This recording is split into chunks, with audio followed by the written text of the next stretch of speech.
ವೀಕ್ಷಕ ಪ್ರಭುಗಳಿಗೆ ನಮಸ್ಕಾರ. ಇವತ್ತು ನಾವು ಬಾಗಲಕೋಟೆಯಲ್ಲೇ ವಿಧಾನ ಪರಿಷತ್ನ ಸದಸ್ಯರಾಗಿರ್ತಕ್ಕಂತಹ ಪಿ ಎಚ್ ಪೂಜಾರ್ ಅವರ ಹತ್ರ ಇರುವಂಥದ್ದು. ಇವತ್ತು ಕಾಂಗ್ರೆಸ್ನ ಮೀಸಲಾತಿ ಒಂದು ವಿಷಯ ಏನಿದೆ, ಸೊ ಮುಸ್ಲಿಮರಿಗೆ ಮೀಸಲಾತಿ ಅನ್ನುವಂತಹ ವಿಷಯ ಅನ್ವಯವಾಗಿ ಇವತ್ತು ಪಿ ಎಚ್ ಪೂಜಾರ್ ಅವರು ನಮ್ಮ ಜೊತೆ ಇದ್ದಾರೆ. ಅವ್ರನ್ನ ಮಾತಾಡಿಸ್ತಾ ಹೋಗೋಣ.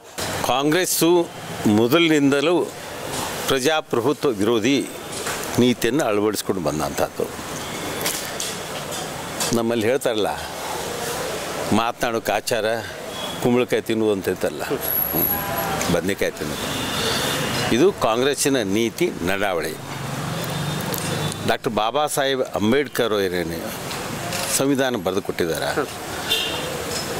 ಎಲ್ಲರೂ ಸರಿಸಮಾನರು, ಧರ್ಮದ ಆಧಾರದ ಮೇಲೆ ಅನುಕೂಲತೆಗಳನ್ನು, ರಿಸರ್ವೇಷನನ್ನು ಮಾಡಿಕೊಡುವುದನ್ನುವಂಥದ್ದು ಸ್ಪಷ್ಟ ನಿರ್ದೇಶನ ಸಂವಿಧಾನದಲ್ಲಿ ಅಳವಡಿಸಿದ್ದಾರೆ.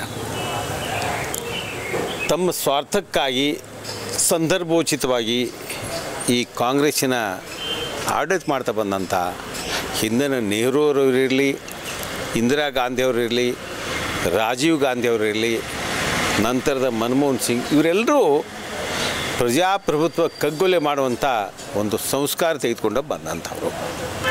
ಈಗ ಆಡಳಿತ ನಡೆಸ್ತಾ ಇದ್ದಂಥ ಸಿದ್ದರಾಮಯ್ಯನವರ ಹಿರಿತನದಲ್ಲಿ ಉಪಮುಖ್ಯಮಂತ್ರಿಗಳಾದಂಥ ಡಿ ಕೆ ಶಿವಕುಮಾರ್ ಅವರು ಜೊತೆಯಾಗಿ ಸೇರಿಕೊಂಡು ಮೆಜಾರಿಟಿ ನಮ್ಮದಿದೆ, 136 ಸಂಖ್ಯೆಯ ಸದಸ್ಯರು ನಾವಿದ್ದೇವೆ ಅನ್ನುವಂಥ ಒಂದು ಅಹಂದಲ್ಲಿ ಪ್ರಜಾಪ್ರಭುತ್ವವನ್ನು ಮತ್ತೊಮ್ಮೆ ಕಗ್ಗೊಲೆ ಮಾಡಿದ್ದಾರೆ. ಧರ್ಮದ ಆಧಾರದ ಮೇಲೆ ಸಂವಿಧಾನದಲ್ಲಿ ರಿಸರ್ವೇಷನ್ ಕೊಡಕೂಡದು, ಮೀಸಲಾತಿ ಕೊಡಕೂಡದು ಅನ್ನುವಂಥ ನಿರ್ದೇಶನಗಳಿದ್ದಾಗ್ಯೂ ಕೂಡ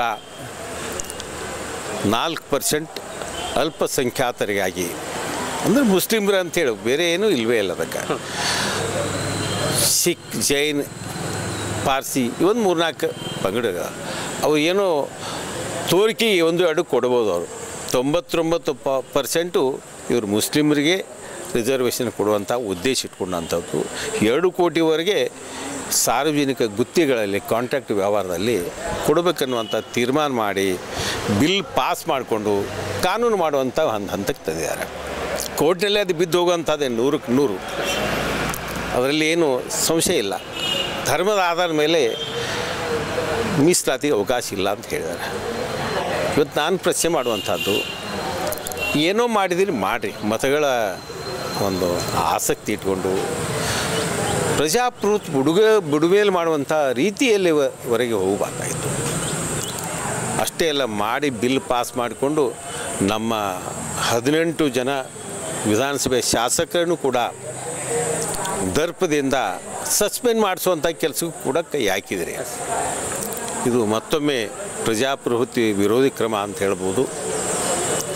ಈಗ ಬೆಂಗಳೂರಲ್ಲಿಯೋ ದಿಲ್ಲಿಯಲ್ಲಿಯೋ ಯಾವುದೋ ಒಂದು ಇಂಟರ್ವ್ಯೂದಲ್ಲಿ ನಾವು ರಿಸರ್ವೇಷನ್ ಕೊಟ್ಟಿದ್ದೇವೆ, ನಾವು ಬದ್ಧರಾಗಿದ್ದೇವೆ,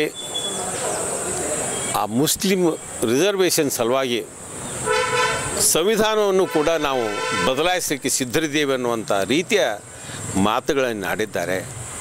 ಇದು ಅಹಂದ ಒಂದು ವರ್ತನೆ, ದರ್ಪದ ವರ್ತನೆ. ಈ ನಾಡಿನ ಜನ ಯಾವತ್ತೂ ಕೂಡ ಇದನ್ನು ಸಹಿಸೋದಿಲ್ಲ.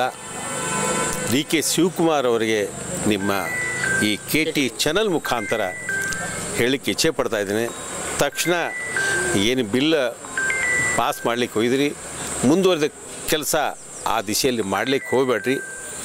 ಮತ್ತೊಮ್ಮೆ ನಿಮಗೇನು ಹಣೆಪಟ್ಟಿ ಕಟ್ಟಿದೆ, ಸಂವಿಧಾನ ವಿರೋಧಿ, ಪ್ರಜಾಪ್ರಭುತ್ವ ವಿರೋಧಿ, ಅಲ್ಪಸಂಖ್ಯಾತರ ಪರವಾಗಿ ನೀವು ರಾಜಕಾರಣ ಮಾಡ್ತಾ ಬಂದಂಥವ್ರು, ಇದನ್ನು ಮಾಡಲಿಕ್ಕೆ ಹೋಗಬೇಡ್ರಿ. ಅಲ್ಪಸಂಖ್ಯಾತರಿಗೆ ಏನು ಕೊಡಬೇಕು ಕೊಡಲೇಬೇಕು. ನಮ್ಮ ಬಂಧುಗಳು ಅವರೇನು ಬೇರೆ ಅಲ್ಲ, ಬೇರೆ ದೇಶದಿಂದ ಬಂದಂಥವ್ರಲ್ಲ. ನೀವು SC STಗೆ ಮೀಸಲಿಟ್ಟಂಥ ಆ SC SP TSP ಹಣವನ್ನು ಕೂಡ ನುಂಗಿ ಹಾಕಿದಿರಿ ಬೇರೆ ಯೋಜನೆಗೆ. ಈಗ OBC ಇವುಗಳಿಗೆ ಕೂಡ ನೀವು ಕೊಡ್ತಾಯಿದ್ದೀರಿ. ಮತ್ತೊಂದು 4ನೇದು ಇಲ್ಲಿ ಸೇರಿಸಿ ಗೊಂದಲ ಉಂಟು ಮಾಡಿ ಜನರಲ್ಲಿ ಭಯದ ವಾತಾವರಣ ಸೃಷ್ಟಿ ಮಾಡಲಿಕ್ಕೆ ಹೊರಟಿದ್ದೀರಿ. ಕೈ ಬಿಡಬೇಕು ಇಲ್ಲಿಗೆ ಇದನ್ನು ಅಂತನ್ನುವಂಥ ಒತ್ತಾಯ ಈ ಸಂದರ್ಭದಲ್ಲಿ ನಾನು ಮಾಡ್ತಾಯಿದ್ದೇನೆ. Okay sir, thank you sir, thank you very much. ಇದಿಷ್ಟು ವಿಧಾನ ಪರಿಷತ್ ಸದಸ್ಯರಾಗಿರ್ತಕ್ಕಂತಹ PH ಪೂಜಾರ್ ಅವರ ಮಾತುಗಳಾಗಿತ್ತು. ಇವತ್ತು ಕಾಂಗ್ರೆಸ್ ಸರ್ಕಾರ ಅನ್ನೋದು ಈ ಬೇರೆ ಬೇರೆ ಕಮ್ಯುನಿಟಿಗಳಿಗೆ ಒಂದಿಷ್ಟು ಅನ್ಯಾಯ ಮಾಡುವಂತಹ ರೀತಿಯಲ್ಲಿ ಇವತ್ತು ಮೀಸಲಾತಿಯನ್ನು ತರ್ತಾ ಇದೆ, ಸಂವಿಧಾನದ ವಿರೋಧಿಯಾಗಿ ಮೀಸಲಾತಿಯನ್ನು ಹೇರ್ತಿದೆ ಅಂತಕ್ಕಂತಹ ಮಾತುಗಳನ್ನು ಇವತ್ತು PH ಪೂಜಾರ್ ಅವರು ಮಾತನಾಡಿರುವಂಥದ್ದು. ಮತ್ತೊಂದು ರೋಚಕ ವಿಭಿನ್ನವಾಗಿರ್ತಕ್ಕಂತಹ ಸಂದರ್ಶನದೊಂದಿಗೆ ಅಥವಾ ಒಂದು ಹೇಳಿಕೆಯೊಂದಿಗೆ ಮತ್ತೆ ಬರ್ತೀನಿ. ಎಲ್ಲರಿಗೂ ನಮಸ್ಕಾರ. ವಂದೇ ಮಾತರಂ.